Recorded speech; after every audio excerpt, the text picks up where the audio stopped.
Señoras y señores, muy buenos días. La Universidad San Ignacio de Loyola, dentro de la programación de aniversario por los 45 años de creación institucional, se complace en presentar la 19ª reunión plenaria de la Fundación Círculo de Montevideo, esta vez con el tema central, Educar hoy, ¿qué y cómo? Contamos para este evento con la presencia del doctor Raúl Yescanseco Terry, ex vicepresidente del Perú y fundador presidente de la Universidad San Ignacio de Loyola, quien además nos acompaña en su calidad de anfitrión. También nos acompaña esta mañana el señor Juan Jiménez Mayor, primer ministro de la República del Perú. Igualmente en breve tendremos la presencia de la señora Patricia Salas O'Brien, ministra de Educación, y nos acompaña en representación del presidente de la República, señor Ollanta Humala Lazo. Asimismo, contamos con la presencia del doctor Máximo Herrera Bonilla, presidente del Consejo Nacional de la Magistratura. Saludamos también la presencia del presidente del Poder Judicial, doctor Enrique Javier Mendoza Ramírez. Igualmente nos acompaña el doctor Julio María Sanguinetti, expresidente de la República Oriental del Uruguay y presidente de la Fundación Círculo de Montevideo. También está con nosotros esta mañana el doctor Carlos Slim, presidente de la Fundación Círculo de Montevideo. Tenemos también con nosotros esta mañana miembros de la Fundación Círculo de Montevideo, la presencia del doctor Felipe González, expresidente de España, la presencia del señor Ricardo Lagos, expresidente de la República de Chile, también la presencia del señor Carlos Magariños, exdirector general de la ONU para el Desarrollo Industrial. Igualmente contamos con la presencia del señor Claudio de Moura Castro y también con la presencia del doctor Enrique Iglesias, secretario general iberoamericano. También nos acompaña el doctor Rosario Betancourt, expresidente de la República de Colombia. Asimismo, el doctor Alberto Ruiz Gallardón, ministro de Justicia del Gobierno español. El doctor Manuel Marín, ex vicepresidente de la Comunidad Europea. El señor William McDonough, expresidente de la Reserva Federal de Nueva York. El doctor Félix Lozano, miembro de la Fundación. También nos acompaña el doctor Natalio Botana. Igualmente también la presencia del doctor Marco Álvarez Vargas, alcalde de San Borja. A todos ellos, nuestro querido aplauso.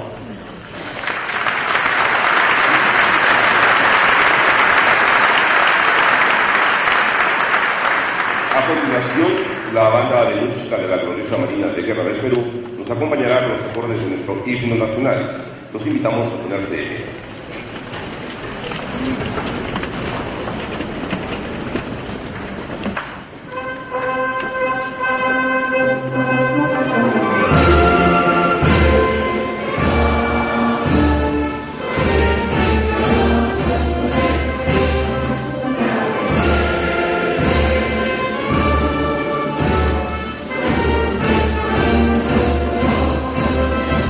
Cantemos a todos,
Pueden tomar asiento.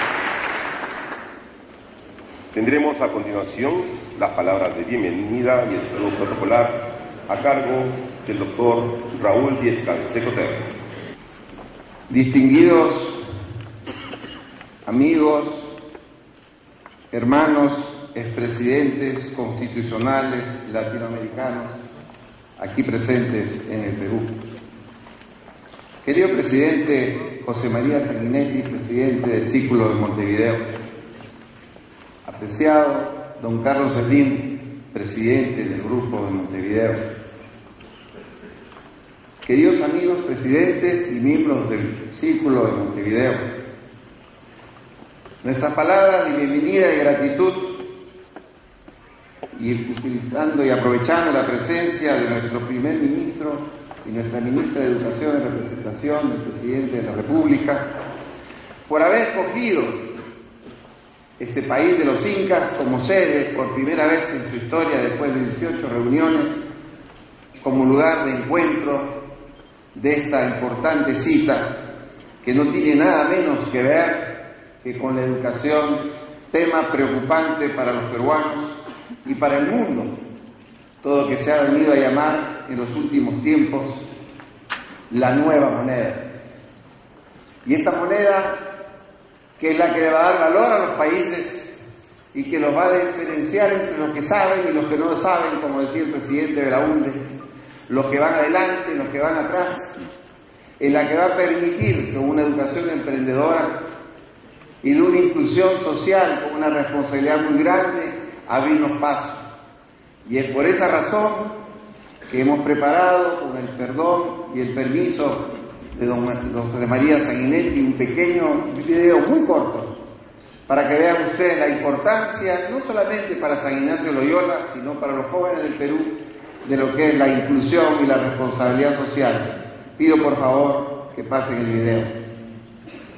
Se cimentan en 4 pilares estratégicos que identifican nuestra cultura corporativa: emprendimiento, globalización, desarrollo, responsabilidad social.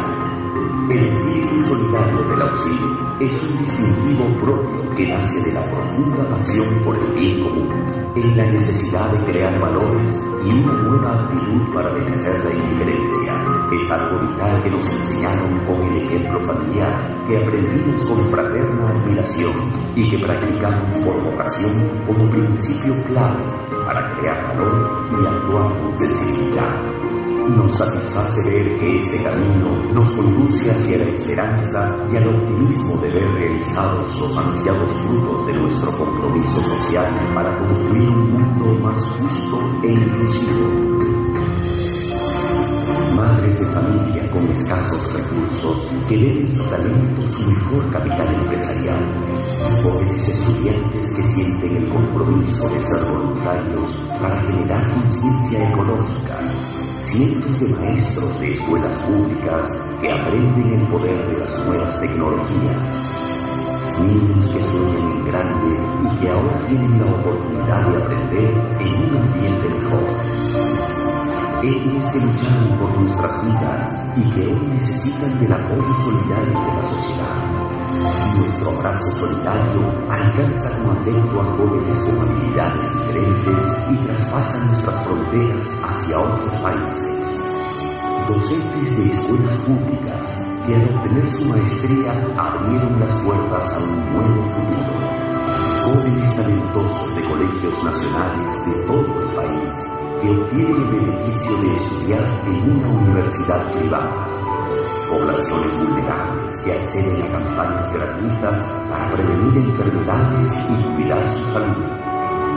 Sentimos orgullo de saber que la solidaridad está arraigada en las creencias más profundas de nuestra organización y que se practican en cada una de nuestras líneas de acción institucional o en los originales programas de responsabilidad social que hemos implementado a través de los años. Alianza Solidaria Universitaria, ASU. Con los jóvenes estudiantes de la UCIL participamos activamente promoviendo y motivando la acción voluntaria en favor de las comunidades más necesitadas. Programa Junior Achievement, En el Perú, desde 1996, la UCI ha liderado el exitoso programa internacional Junior Achievement Worldwide, promoviendo en nuestros alumnos, desde los primeros años de escuela, la filosofía del emprendimiento y la gestión del talento personal, beneficiando actualmente a más de 15.000 alumnos por año en todos los niveles sociales. Asociación Pro Bienestar y Desarrollo, PROBIDE. Nuestra acción solidaria y fomento del emprendimiento en las comunidades del país promueve la igualdad de oportunidades y la generación de ideas de negocios a través del programa Creer para Crear, que desarrollamos en alianza estratégica con la Asociación PROBIDE y la participación de las más importantes empresas del sector privado. Con una mirada puesta en el futuro y actuando siempre a favor del desarrollo sostenible, desde hace más de 4 décadas venimos logrando una auténtica revolución educativa en formación de profesionales emprendedores socialmente responsables que piensan, sienten, viven y sueñan con construir un mundo más justo y más solidario. Universidad San Ignacio de Loyola. Emprendedores que forman emprendedores.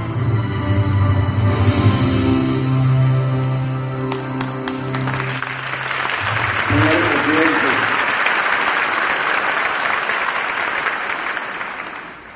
no hay manera, no existe método nuevo que se haya inventado que no signifique la educación como mejor instrumento y herramienta para luchar contra la pobreza.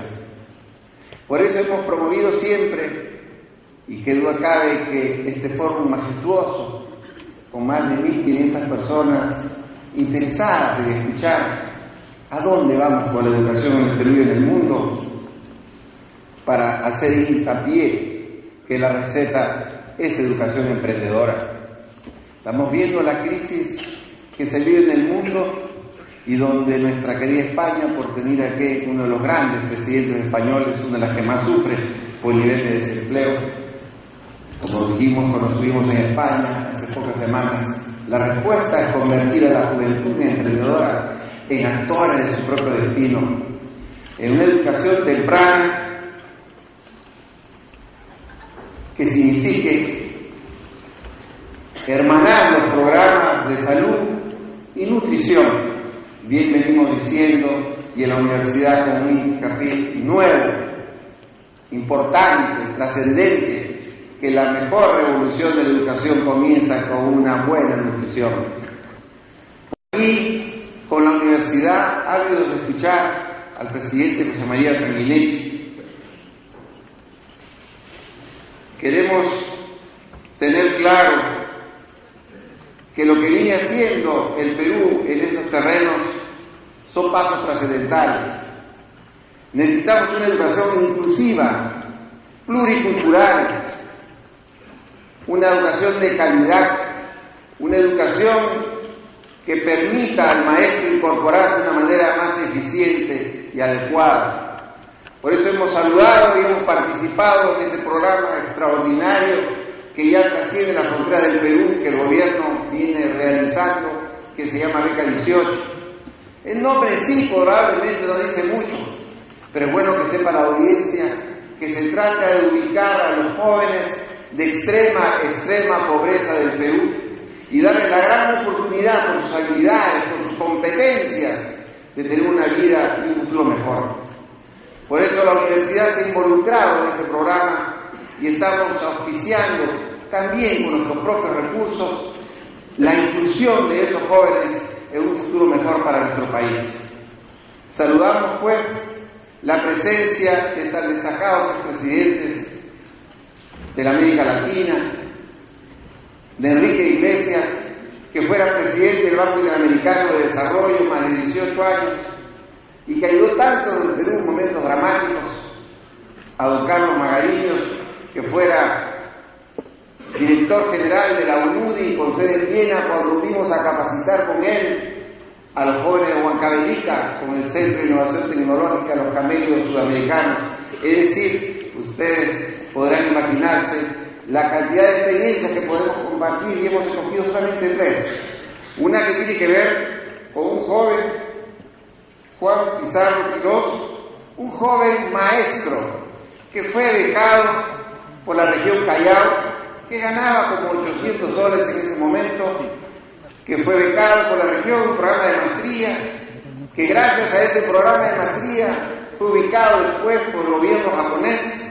El gobierno japonés lo llevó becado a Tokio durante 2 años y hoy en día retornó al Perú ocupando ya casi la decanatura o la dirección de la carrera de educación.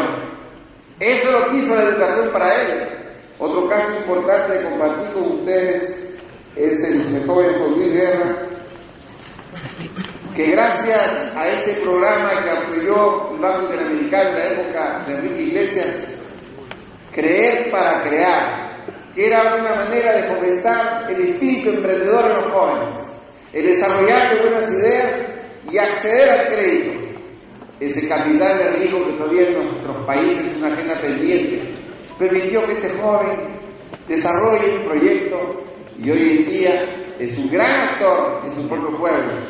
Y finalmente, una joven de 17 años, Luz Janet, que cuando tenía 12 años siguió el programa de ayuda al chisme de economía familiar, ahí en su lejana Cajamarca. Y gracias a ese programa y esa propuesta, estuvo aprendiendo lo que era importante, innovar, ahorrar y aprender. Y hoy a los 17 años, ahí en Serendín, es una gran asesora pequeña de pequeñas y medianas empresas en el tema del emprendimiento. Que duda cabe, ministra, y que hizo el presidente a mandarlo a usted como su representante, porque esa es la gran respuesta que necesitamos los latinoamericanos para convertirnos en ganadores. La educación tiene que derrumbar ese muro que se construyó más grave que el muro de Berlín. El muro de Berlín que dividía 2 ideologías extremas, ahora ha sido reemplazado por uno más grave, que es el muro de la ignorancia. Trabajemos, amigos del Círculo de Montevideo, estas horas valiosas para el Perú, en derrumbar ese muro con las experiencias que ustedes traen, y para que de esa manera los peruanos podemos decir que hemos convertido el Perú en un país de emprendedores. Muchas gracias.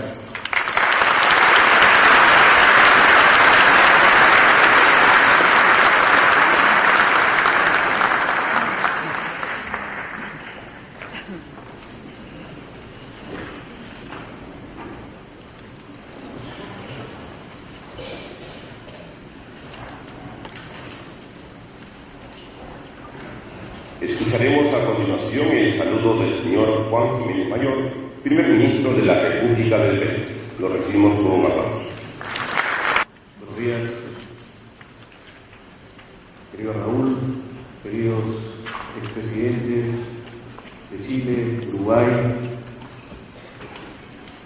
jefe del gobierno español, señor Roselín, querida ministra de Educación, señor presidente del Poder Judicial. He visto que también está el doctor Ruiz Gallapón, y la saludo a él también, y a todos ustedes. Quiero brevemente dirigirme a ustedes para manifestarle la complacencia del gobierno en poder también participar en esta reunión, una reunión reflexiva sobre la educación, la inclusión en educación. El Perú, donde ya seguramente mi colega del gabinete, la ministra Salas, está atravesando un proceso de cambios importantes, cambios en una serie de frentes. Por supuesto, discrepamos con aquellos que hablan de una ruta en piloto automático, porque estamos generando una serie de iniciativas destinadas a mejorar el país. Y una de ellas, sin duda alguna, es la educación.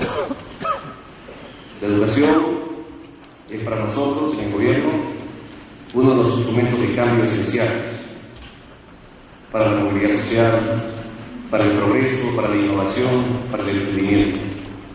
Y sin duda alguna, esa va a ser la ruta que va a seguir el gobierno del presidente Humala hasta el 2016. La educación, en su serie de variantes, Yo quiero decirles, para que sea un poco la experiencia en casos, el caso de Norma, una chica trujillana, una ciudad norte del Perú, a la que el gobierno le ha cambiado la vida a ella y a su familia, y con ella a miles de jóvenes que hoy día están insertados en el programa Beca 18. La posibilidad de una persona en extrema pobreza de seguir estudios superiores que le permitan a ella, repito, y a su familia transitar por una ruta distinta. Beca 18 es un programa innovador, un programa que justamente busca equilibrar las inequidades en el país, de aquellos que seguramente no tendrían la oportunidad de poder seguir estudios universitarios sin el apoyo del gobierno. En el caso de Norma, una chica muy humilde, de padres recicladores, pero gente feliz. Gente feliz porque finalmente uno de sus hijos, justamente una chica, ha tenido y tiene el día de hoy la oportunidad de estudiar en una universidad de Trujillo y será, por cierto, una estupenda ingeniera que saldrá de pobreza, que saldrá de la exclusión. Políticas como estas nos hacen felices al gobierno, porque creo que estamos haciendo que las cosas cambien. Estamos procurando generar una transformación en esta mirada social que el presidente Humala está enfocado en darle al país. Una mirada hacia lo invisible, una mirada hacia lo que siempre ha sido parte de la exclusión que hemos tenido en el Perú. Hoy día la asignación de presupuesto en zonas altoandinas, en comunidades muy pobres, con programas sociales que buscan justamente mediatizar, luchar contra la pobreza extrema en el Perú. Quiero saludar esta iniciativa, este momento de reflexión que ustedes están patrocinando con expertos internacionales y con gente de mucha valía que viene hoy día también a mostrar su complacencia en que la educación es el factor de cambio para nuestras sociedades.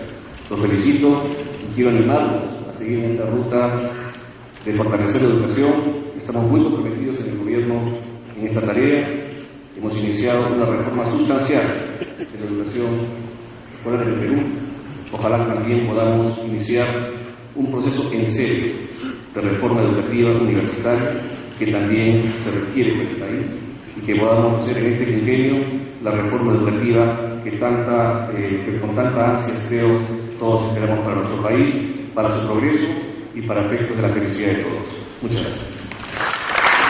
Saludo de la señora Patricia Salas O'Brien, ministra de Educación del Perú, quien además se encuentra aquí en representación del presidente de la República, señor Ollanta Humala. Recibamos una pregunta de los papás. Muy buenos días con todos y con todas. Muchas gracias por estar acá en Círculo Montevideo. Mil disculpas por el retraso, inconvenientes fuera de control. En primer lugar, quiero efectivamente hacer expreso el saludo del señor presidente de la República a esta reunión que ha hecho el Círculo Montevideo, esta reunión de hoy aquí en el Perú y con un tema tan importante como la educación. Nadie duda que el reto educativo hoy, aquí en el Perú, en el mundo, en América Latina, es cualitativamente distinto al de épocas anteriores. El mundo ha cambiado mucho y también ha cambiado la forma de interpretarlo, la forma de conocerlo. Resulta pues oportuno tomarnos un momento para pensar qué educar, cómo educar. Más aún que estamos muy cerca del año 2015, el año 2015 es el que está marcado por las metas de los acuerdos de Dakar, que nos marcan las metas educativas para el mundo y también para dar cuenta de las metas planteadas en los objetivos del milenio. Es pues más que oportuno abrir un debate amplio y profundo acerca de qué educar, cómo educar. El mundo hoy requiere soluciones absolutamente desafiantes y nos toca imaginar cómo hacer para seguir produciendo más, produciendo mejor, sabiendo que la naturaleza y el medio ambiente están al borde del colapso. Nos toca imaginar cómo atender a las demandas cada vez más exigentes de los consumidores en el país y en el mundo que actualmente son parte del mercado, pero también reconocer que hay cientos de millones de personas que están en situaciones de pobreza al margen de ese consumo. Nos toca imaginar cómo educar para que todos y todas se sientan personas con iguales derechos y a la vez no ser discriminado nunca por practicar una lengua, una cultura, unos ciertos valores, o por ser mujer, o por su opción sexual, o por su confesión religiosa. Nos toca imaginar cómo preparar a las personas para enfrentar la dura carrera del éxito profesional y acceder a los niveles de consumo que hoy ofrece el mundo y el mercado, y a la vez no perder de vista su derecho a ser personas de familia, personas buenas, personas con un claro sentido ético que nos permitan enfrentar también amenazas constantes como la corrupción, como la violencia, como las amenazas que vienen del narcotráfico, de la delincuencia o también de la violencia política. Nos toca organizar a las instituciones educativas, todas, esas que van desde la más primera infancia hasta los posgrados, para que, aprovechando las oportunidades que nos dan los avances de la ciencia y de la tecnología, a la vez cultivar el sentido de lo humano, el sentido de lo social, el sentido de que somos seres que tenemos que ser cada vez mejores y vivir en una sociedad también que aspiramos sea cada vez mejor. Es claro, pues, que los paradigmas de la educación han sido rebasados por la realidad. De allí las exigencias de romper las paredes de las aulas. Y en efecto hay que romper esas paredes, tanto física como simbólicamente. Los estudiantes deben salir de las aulas de clase a centros de trabajo, a hacer prácticas, a hacer trabajo de campo, a tener variadas experiencias vitales que les permitan articular la realidad y la vida a lo que están aprendiendo. No olvidar nunca que las personas se están educando no para las aulas o las instituciones educativas, sino para la vida. Nos toca también recorrer el mundo utilizando los canales que nos ofrece hoy las tecnologías de la comunicación y de la información.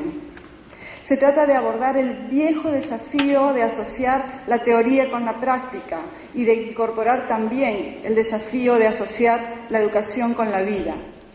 Pero más aún, se trata de responder el imperativo de ser personas integrantes de múltiples comunidades, comunidades locales y presenciales, comunidades virtuales y mundiales, comunidades de conocimiento, comunidades de creación, comunidades de acción, de tal manera que el potencial de las redes sociales también nos generen oportunidades, pero también nos generan el desafío de generar las capacidades en nuestros estudiantes, en nuestros jóvenes, en nuestros ciudadanos, de utilizar estas redes sociales para ser parte de estas comunidades. Siempre puede ser más fácil formular en qué educar que el cómo educar efectivamente. Muchas veces se ha dicho en este tipo de foros y en muchos otros escenarios que es fácil decir qué hacer y no saber cómo hacerlo. Existen, por supuesto, enfoques, proyectos, planes de reforma desarrollados por diversos países en todas partes del mundo, desarrollados también por instituciones educativas aquí en el país y en todas partes del mundo.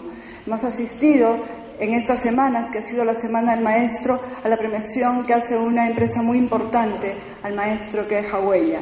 Hemos visto reportajes en un importante medio de comunicación de cómo maestros estatales peruanos también tienen logros importantes con su estudiante. Ayer acabamos de premiar con las palmas magisteriales a los maestros más destacados del Perú. Aquí se han relatado historias de vida de jóvenes y niños que tienen oportunidades importantes desde la educación. Permítanme plantearles 4 elementos a abordar en el cómo organizar la educación. Cuando hablamos de educación, los números son inmensos. Cuanto más grande el país, es peor. En el Perú estamos hablando de 320.000 docentes en el nivel público, 500.000 docentes a nivel público y privado, de 7,5 millones de niños atendidos por la escuela estatal, de 9 millones de niños atendidos por la escuela pública y privada. Hablamos de 90.000 escuelas, de 100 instituciones educativas universitarias. Hablamos de miles, de millones todos los días, y esos números se pueden hacer difíciles de manejar. Hablamos de problemas muy complejos porque efectivamente no solamente estamos hablando de lo que se hace en el aula, se habla de la nutrición, se habla de la salud, se habla de la cultura, se habla de la mentalidad de las personas, se habla de si hay agua o no en las escuelas para lograr una calidad educativa. Se habla de problemas muy antiguos que nos toca solucionar en cada sistema educativo. La magnitud de estos problemas, la complejidad de estos problemas puede ser una trampa mortal para quedarnos en inercia. Ninguno de estos problemas debe tenernos para empezar a hacer lo que se tiene que hacer. Cuanto más difícil, más complejo, más largo, más pronto hay que empezar, y romper la inercia es una tarea fundamental. Un segundo elemento a tener en cuenta es forjar una visión ciudadana sobre la educación. Compartir sentidos, qué es lo que la ciudadanía piensa, espera, busca la educación de sus hijos y de sus jóvenes, qué es lo que la ciudadanía espera de la formación profesional en las universidades. Ese es un tema que no está resuelto y no está resuelto en el Perú. Permítanme hacer una digresión. Cuando nosotros caminamos y estamos conversando con muchas personas de todos los niveles educativos, de todas las condiciones socioeconómicas y de diferentes trayectorias culturales, aquí en el Perú y fuera también, con frecuencia se nos dice que una buena educación tiene que ver con buena infraestructura, con que haya computadoras en la escuela, a veces con formación de maestros. La visión de calidad educativa está circunscrita con frecuencia en la demanda ciudadana a estos dos elementos, y esos son absolutamente insuficientes al gran desafío que tenemos para educar. Necesitamos, pues, construir una opinión pública, un sentido ciudadano colectivo acerca de qué queremos lograr. Hemos visto muchos maestros y maestras con dificultades de convencer a los papás y a las mamás que no tienen que llenar planas repetitivas de tareas los niños, sino hacer acciones creativas en sus tareas. Y papás y mamás que tienen dificultad de comprenderlo. Y repito, en diferentes situaciones socioeconómicas y en diferentes estratos sociales también. Un siguiente elemento a tener en cuenta es que la educación es un tema de voluntades. Depende de personas que trabajan con personas. Depende de los docentes, de los estudiantes, de los padres, de los decisores de política, de los comunicadores, depende de demasiadas personas. Se requiere entonces un fortísimo componente motivacional. Se requiere de actores movilizados en el cambio. Finalmente, en el aula sucederá lo que los maestros y sus estudiantes quieran que suceda. Nada más y nada menos. Finalmente, en las escuelas sucederá lo que los padres y los maestros estén decididos a que pase en esa escuela. La voluntad de los actores es imprescindible, por eso el componente motivacional es indispensable. Por eso en el Perú hemos organizado el sistema educativo en 3 grandes momentos de movilización, en donde combinamos las responsabilidades individuales. La tarea educativa es tarea de todos, pero con responsabilidades diferentes para el padre, para el maestro, para el empresario, para el comunicador, para el funcionario público, y asignamos y trabajamos sobre esas tareas. Está trabajado sobre metas, está trabajado sobre estrategias, está trabajado sobre evaluación. Antes de salir de vacaciones, el 28 de julio, todas las escuelas están convocadas a celebrar su primer día de logro. En el Perú salimos de vacaciones al finales de julio, son nuestras primeras vacaciones escolares, y todas las escuelas deben celebrar su primer día de logro. ¿Qué es eso? Es un momento en que las escuelas paran a mirar qué hicieron en su primer semestre, qué metas se propusieron, qué estrategias desplegaron, qué logros tienen, para a partir de ello poder reprogramar su segundo semestre. con la participación de los estudiantes, con la participación de los padres de familia, de los maestros, de la comunidad. Estamos invitados todos. En Lima vamos a celebrar particularmente en una escuela de Villa El Salvador el Día del Logro este próximo viernes. Un elemento adicional, además de la motivación y de el tema de romper las inercias y de construir las voluntades, tiene que ver también con reconstruir las capacidades. Todos podemos tener miles de objetivos, pero si no tenemos las capacidades para realizarlas, ello será letra muerta. Y las capacidades tienen que verse tanto en sentido personal como en sentido institucional. Reinventar la escuela no es un cliché. Reinventar las universidades o los institutos no es un cliché. Necesitamos que los espacios, las fórmulas, los arreglos institucionales estén acorde con lo que hacemos. De más está en que intentemos ser creativos si nuestras instituciones son camisas de fuerzas. De más estará fijarse metas si nuestras instituciones no tienen misiones claras. Hay que tener claro que la misión de la institución educativa es ayudar a que los niños, las niñas, los jóvenes y los adultos aprendan. Por supuesto, en eso tienen que articularse con la comunidad, por supuesto, en eso tienen que articularse con el mundo del trabajo, con la ciencia, con la tecnología, con el arte, con el deporte, pero la misión es que los chicos y las chicas aprendan y tener instituciones enfocadas y a la vez con la flexibilidad para generar escenarios creativos y de aprendizaje es indispensable, como lo es, por supuesto, las capacidades de su cuerpo docente. Tema en el cual en el Perú estamos fuertemente comprometidos, no solamente desde la lógica de una estructura laboral que está en su reforma magisterial en práctica desde este año, no solamente desde una remuneración que hemos logrado mejorar también a partir de este año, sino de multiplicar la oferta de capacitación que este año también hemos podido por lo menos triplicar para los maestros y maestras del Perú. En el Perú sabemos que un excelente profesional se empezó a formar en su primera infancia. Por eso, en el Perú estamos comprometidos con la educación de todos y todas desde el inicio. Tenemos el programa Cuna Más para atender a los niños desde que nacen, desde los 6 meses de edad hasta antes de entrar a educación inicial. Estamos ampliando decididamente el acceso a educación inicial. En estos 2 años, 150.000 niños más tienen acceso a jardín de infancia. La primaria está siendo reforzada para lograr mejores logros educativos en todo lo que es lectoescritura, ciencia y ciudadanía. La secundaria la estamos reinventando para que nuestros jóvenes adolescentes no se quieran ir de la secundaria, sino se quieran quedar en ella. En educación superior estamos trabajando en el relanzamiento de institutos superiores tecnológicos y, como se ha dicho, está en pleno debate la ley universitaria. Tenemos el programa Beca 18, tanto para nuestros jóvenes que necesitan educación superior, técnica o universitaria. Ahora hemos abierto la beca Presidente de la República para las becas de posgrado y estamos abriendo también las becas de doctorado asociadas al Consejo Nacional de Ciencia y Tecnología, CONCITEC. Tenemos educación en el Perú desde el principio para todas y para toda la vida. Estamos seguros que la educación es un derecho y es una oportunidad. Estamos seguros que el derecho a la originalidad y la diversidad debe ser compartido con el derecho a ser todos parte de la humanidad. Estamos seguros que tenemos que combinar la excelencia con la equidad.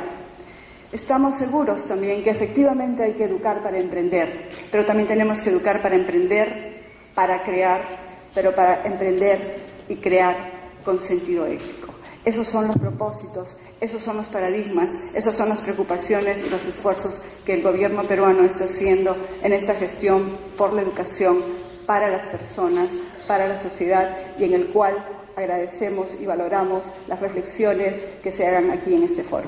Muchas gracias, bienvenidos.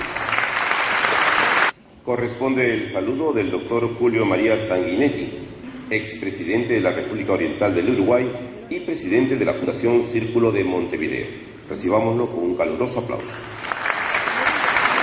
Estimados amigos, señor primer ministro, señor presidente del Poder Judicial, señora ministra, amigos todos. El Círculo de Montevideo es un grupo de reflexión.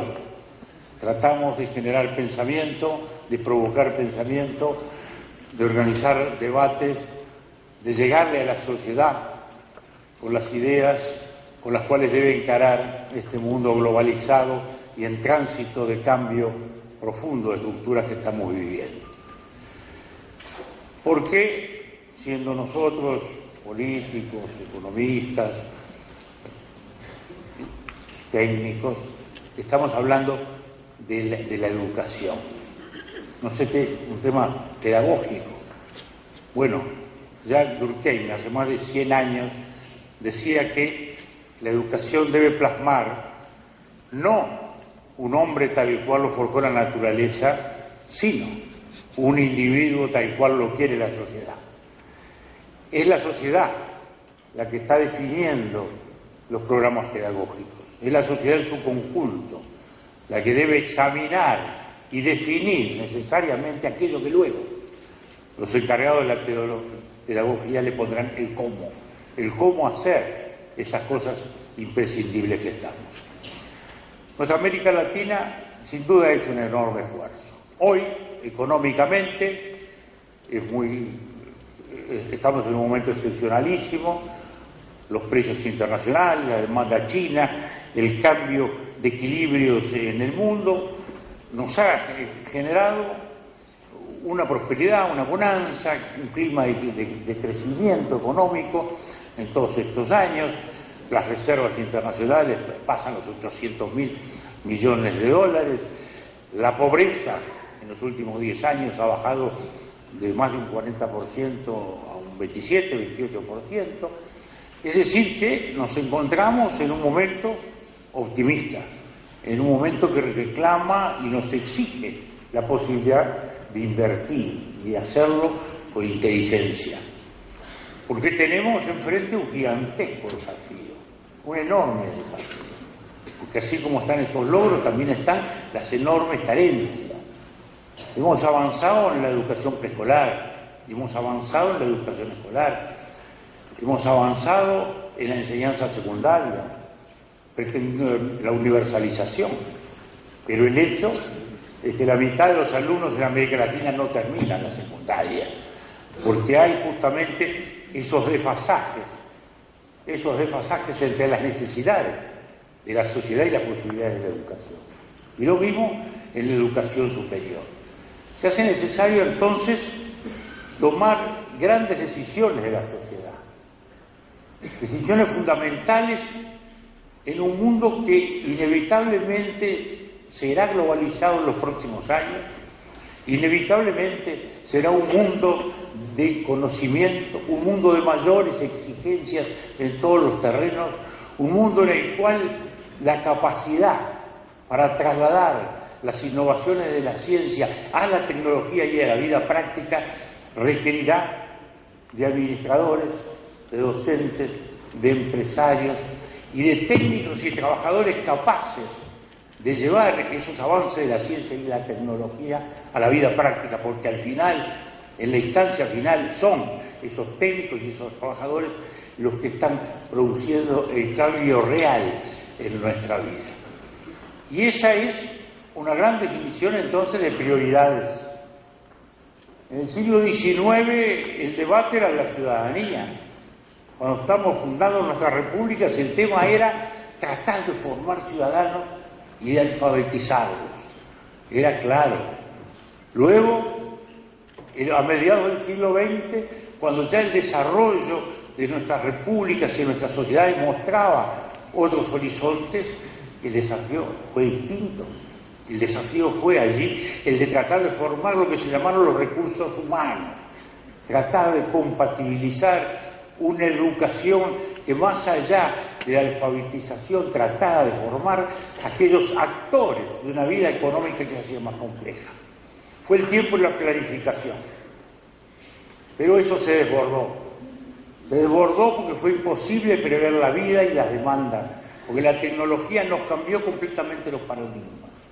Y hoy, entonces, tenemos que afrontar esto desde una cierta perplejidad. Sigue claro lo que tenemos que hacer en la educación primaria, pero allí hay que hacer también una gran distinción.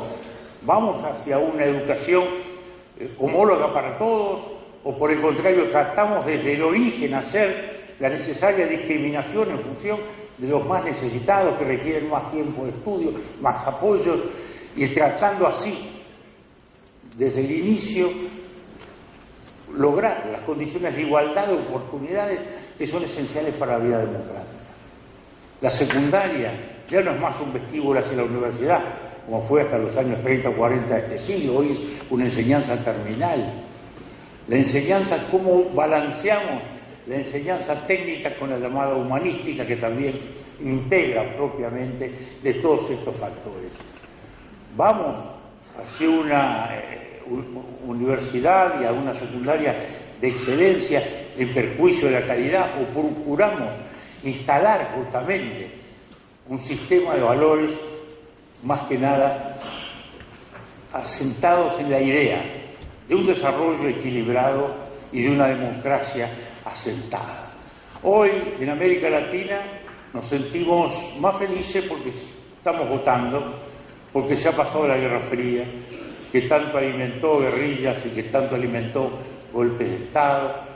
Estamos en un tiempo en que hay una verdadera revolución del conocimiento en todos los planos, nuestras democracias funcionando pero llenas de perplejidades y llenas de grietas y llenas de problemas. Todos sabemos que la libertad de prensa está en cuestión, sabemos que los resultados electorales están en cuestión en muchos países, sabemos que a veces el Poder Judicial, garantía fundamental de la vigencia de los derechos, está a veces siendo acosada o agredida. Y la batalla para asentar la democracia empieza ahí, empieza en las aulas. Si no tenemos ciudadanos que emerjan de la escuela primaria con conciencia clara de derechos y deberes, y no formamos adolescentes, secundarios y jóvenes con las capacidades para entender el mundo, no para repetir tecnología, porque ninguno de ellos va a aplicar en su vida profesional las tecnologías que aprendió, sino tener una mentalidad capaz de entender los cambios, capaz de adaptarse a ellos y capaz entonces de sentir que realmente está adentro de una sociedad que lo integra y no de una sociedad que lo marginaliza, porque ese es el otro gran desafío. Hoy hay una nueva marginalidad que no está solo referida a la pobreza, problema fundamentalmente económico, sino que está referido a la cultura entendida como capacidad constante para entender los cambios de una sociedad en evolución. El desarrollo pasa inevitablemente por la educación. Estamos creciendo, se han hecho enormes esfuerzos en todos nuestros países, pero precisamos más calidad. Por alguna causa, todos los sistemas de evaluación que hay no muestran que América Latina esté aún en el nivel de calidad necesario para competir en este mundo. Ese es el gran desafío de todos los gobiernos, de todos los pensadores y de todos los ciudadanos comprometidos con el futuro de nuestra República. Muchas gracias. Tendremos ahora el saludo del doctor Carlos Slim, presidente de la Fundación Círculo de Montevideo. Un aplauso para él. Buenos días, señora Secretaria de Educación Pública, representante del presidente de la República de Perú, señor Primer Ministro, señor presidente del Tribunal del Poder Judicial, señores presidentes, señor presidente del Círculo de Montevideo, Julio María Sanguinetti, señores y queridos presidentes de Colombia, de Chile, jefe de gobierno Felipe González de España, distinguidos miembros del Presidium, señoras y señores. Para mí es un gran gusto estar en esta hermosa ciudad de Lima y ver cada vez, por frecuente que sea mi regreso a la ciudad, la pujanza que se refleja del país en esta ciudad. Es un país que se está incorporando, ya se incorporó al grupo de los países de Latinoamérica que en mi opinión están cerca de salir del subdesarrollo y de vías de desarrollo para acceder al desarrollo. Países que ya nos hemos acercado a $10,000 per cápita y que de continuar el desarrollo sostenido como el que tiene este querido país, junto con Chile, Argentina, Uruguay, Brasil y México, que constituyen además más del 80% de la población de Latinoamérica. Si pudiéramos continuar con estos crecimientos del 5% en 10 o 15 años, tendremos ya niveles de ingreso per cápita de 14, 15 mil dólares, formación de muchas clases medias, y sin duda emprenderemos ya el camino al desarrollo de manera sostenida e irreversible. Me da mucho gusto por eso, además, que esta 19ª reunión plenaria que se realiza en este país y con un tema no casual, el de la educación, en una sociedad tecnológica, en una sociedad del conocimiento, en una nueva civilización del conocimiento, la información y la tecnología, es sin duda fundamental para poder ir adoptando, irnos incorporando a esta nueva civilización y a este desarrollo que ofrece, gracias a esta gran tecnología, muchas ventajas y algunos retos. El reto principal es que la tecnología tan rápida que se ha presentado en los últimos años, que incrementa de manera sustancial la productividad, en tanto los gobiernos no tengan la capacidad de conducir ese cambio, se generan grandes niveles de desocupación como los que estamos viendo en Europa y como los que se reflejan en otros países. Es decir, al haber incorporación de la tecnología, al haber ese avance tecnológico, se refleja en grandes incrementos en la productividad de los países, y esos grandes incrementos en la productividad de los países generan desempleo y para los jóvenes falta de oportunidad para incorporarse al aparato laboral. Y bueno, sin duda son dos, en mi opinión, y en síntesis, en relación a todo lo que, de los grandes esfuerzos que tienen que realizar nuestros países, y una es educación, por supuesto, educación moderna y de calidad para todos, educación moderna y de calidad para todos, y empleo. Y por supuesto, eso significa formación de capital humano, nutrición de la madre en el embarazo, atención perinatal, nutrición del niño a los 2 años, que es cuando el cerebro se expande 4 veces, salud infantil, educación temprana, etcétera, etcétera.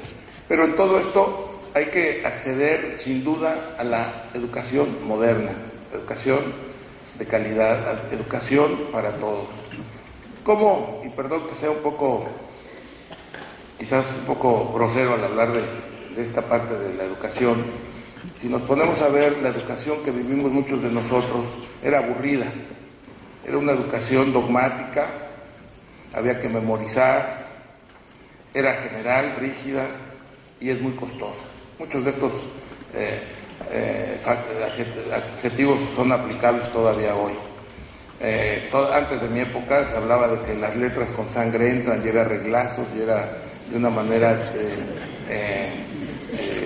de castigos, punitiva, muy impresionante. Entonces hay que pasar de la educación aburrida a la educación interesante y divertida. Hay que pasar del dogmatismo al debate para poder lograr el entendimiento. Hay que pasar de ser rígida a que sea flexible. Hay que pasar de que sea general, universal. Es curioso que en todo el mundo son 6 años de educación básica, aproximadamente 5 de educación media y media superior, las de carrera, todos son cortados y todas las carreras con el mismo, con la misma tijera. Pero además es mucha educación académica y poca educación vocacional. O sea, se carece de muchas alternativas de educación profesional, de educación técnica, de educación para el trabajo, sobre todo en los países nuestros en desarrollo, pues tenemos que capacitar a las personas para que encuentren trabajo, no para tener formaciones académicas, más allá del lado humanista que señalaba el presidente Sanguinetti. Luego es muy costosa. Cuando se hacen números de lo que cuesta la educación superior, por ejemplo, y hablo a nivel mundial. Estuve en Stanford hace unos días, que es una universidad extraordinaria. El presupuesto es $10,000 millones y resulta que hay como 20,000 alumnos. Claro, buena parte del costo es el acelerador lineal y otra parte del costo, el 60% es acelerador lineal y la parte de salud y hospitalaria. Pero es costoso. Entonces tenemos que pasar de que sea costosa a que sea prácticamente gratuita. ¿Cómo se logra que sea gratuita?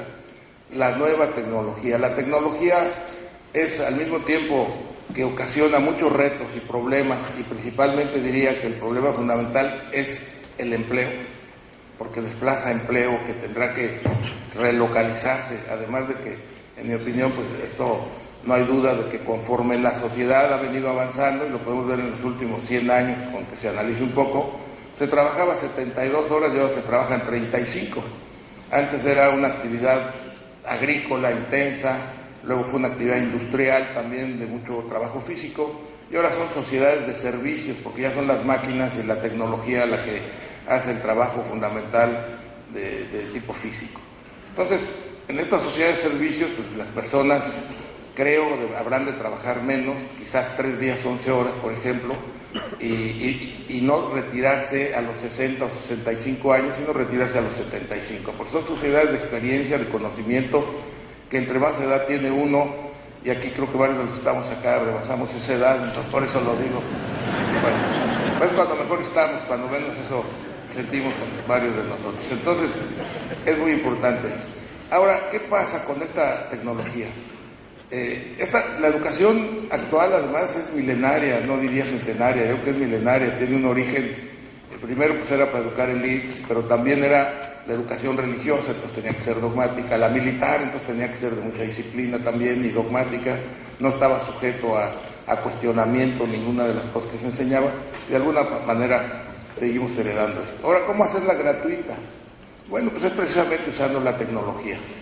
Hay en estas redes modernas, en esta famosa banda ancha en la que se circula a gran velocidad toda la información y el conocimiento, pues ya hay muchos grupos elaborando programas educativos, que puede ser también que se desarrollen programas vocacionales, de educación vocacional, y que es gratuita, no está costando nada, se educan cientos de millones de personas. Por ejemplo, la Khan Academy ya han hecho más de 1,000 millones de problemas dentro de esa plataforma. Hay como 4,000 cursos. Todos los cursos además son de 10 a 15 minutos, porque la atención de más de esos cursos de conferencias de 1 hora o de 2, o esas clases que teníamos a veces hasta de 2 horas, son muy pesadas para mantener la atención. Tenía que ser general, todos teníamos que aprender al mismo tiempo, al mismo nivel, las mismas cosas, y era muy difícil porque todos tenemos distinta capacidad de entendimiento, interés y forma, por eso muchas veces era el aburrimiento, por eso se distraía uno durante la escuela y las clases. Ahora, a través de esta red de internet, de banda ancha que comentaba, es todos estos cursos y aplicaciones, pero hablemos de cursos, entre las aplicaciones educativas, atractivas, interesantes, no cuesta nada. Entonces, esta forma de educar, pues yo diría, no sé si podría decir que costo cero, pero un costo muy cercano a cero, masivo, para miles de millones, estoy exagerando, son miles de millones las personas que pueden entrar a esa red, y si observamos que la penetración de la telefonía móvil, hoy habla de que de los 7,000 millones, 6,000 millones ya tengan móvil, aunque no sean 6,000, algunos tendrán 2 o 3 teléfonos, igual va a pasar en la banda ancha. En la banda ancha va a subir mucho la penetración, muy acelerada, hoy es básicamente a nivel de las redes fijas, pero ya las redes móviles con la 4ª generación tienen una gran banda ancha, entonces ya también podemos contar con movilidad en los teléfonos inteligentes, que sin duda, aunque probablemente hoy anden en niveles del 18%, sin duda van a crecer de manera importante. Pero ¿qué otra cosa podemos hacer?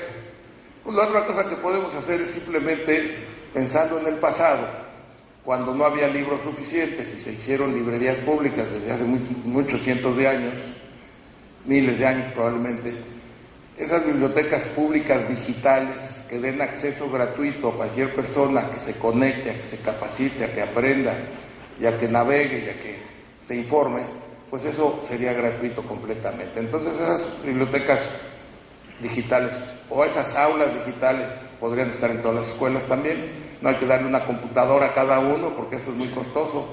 Basta con que haya un aula en una escuela digital y que se tenga acceso a diferentes horarios, inclusive sábados y domingos, a los padres de familia o a las comunidades que son rurales. Y lo que se puede hacer en sustitución a darles una computadora a cada alumno es darle un USB. Siempre me hago bola con UBS, pero es USB, ¿verdad? ¿Sí? Bueno, esos valen $3 o $4. Cada muchacho tiene uno, les llamado nosotros cuaderno digital. Ese cuaderno digital lo conecta para cargar los cursos que quiere, se lo lleva en la bolsa y cuando quiere va a otra biblioteca con un amigo o usa un acceso X y vuelve a ver lo que quiere ver y vuelve a cargar lo que quiera cargar o descargar lo que quiera descargar. Entonces, de esa forma puede haber ese acceso universal. Y para irnos a las zonas más remotas, pues habrá que usar, en muchos lados es muy caro llevar fibra óptica o llevar red, pero siempre la red satelital cubre cualquier lugar del mundo y con eso podemos pensar en que se dé un acceso universal, que haya educación para todos usando tecnología gratuita. Entonces yo creo que ese es el enfoque que hay que darle a la educación. Aquí se van a discutir muchas cosas, los qués y los cómo, quizás me estoy adelantando algunos puntos, pero como ya no voy a volver a hablar, entonces estoy aprovechando para dar este comentario. Entonces, por un lado, educar, y educar no solo académicamente, sino educar para el empleo, educar a través de la red, por ejemplo, para soldadores, gastronomía, hotelería, finanzas, cualquier tipo de actividad es posible educar a través de la red. Conviene complementar con un trabajo como aprendices, que las empresas se abran y hagan un acuerdo con el gobierno para recibir, a capacitar y a entrenar a millones de muchachos o a cientos de miles de muchachos como complemento a su formación teórica, que trabajen, y seguramente que los que vayan a trabajar a algunas empresas, pues los buenos se los van a quedar las empresas, entonces no solamente se van a capacitar, sino que van a encontrar empleo. Ahora, ya nada más otro lado de la ecuación o del binomio es el empleo. Y ya sabemos que tiene que haber competencia y productividad y globalización y derechos humanos y cuidado del medio ambiente dentro de los nuevos paradigmas de la civilización moderna, y junto con libertad, democracia, pluralidad, diversidad, etcétera, etcétera, etcétera. Pero el empleo es el reto mayor que tiene esta nueva civilización, porque si no lo cambiamos y lo conducimos, vamos a vivir como están pasando los grandes problemas de Europa, de tener no solamente una juventud desempleada, sino sin esperanzas, buscando, porque después de haberse formado y educado, resulta que no encuentran trabajo. Y para ello habrá que cambiar muchas cosas. La primera, que para mí es muy clara, es que las personas no se retiren a los 60 ni a los 65, sino probablemente a los 75, pero en lugar de que se retiren como hoy a los 65 o 60 y no haga nada el resto de sus 20 años de vida o 25 años de vida, que trabajen menos desde que se inician el trabajo, trabajen 3 días, 11 horas, tengan 4 días libres, pues es un ejemplo, ¿no? Y en esa forma sustituyen las horas, pero trabajando hasta los 75 años, la seguridad social no tiene que pagar durante 20, si se retiran a los 60, 25, 30 años, a esta persona que está inactiva, porque son insostenibles esas condiciones. Entonces, nada más resumiendo, la educación es fundamental, pero hay que educar también para el empleo, no solo de educación académica, y lo digo pues con nuestro estimado anfitrión, director de la universidad, que hay que educar para que los jóvenes que no hacen preparatoria o que no pueden tener capacidad de hacer la universidad, se preparen para el trabajo. Y decía, bueno, los retos de nuestra civilización, aunque son muchos, yo lo resumiría en 2. Buena educación moderna, de calidad, gratuita o de acceso para todos, cuando menos. En algunos casos costará y en otros casos podrá ser gratuita, y empleo. Generación de las fuentes de empleo que requiere nuestra población joven que está accediendo al mismo. Muchas gracias. Agradecemos los saludos expresados en este acto de inauguración.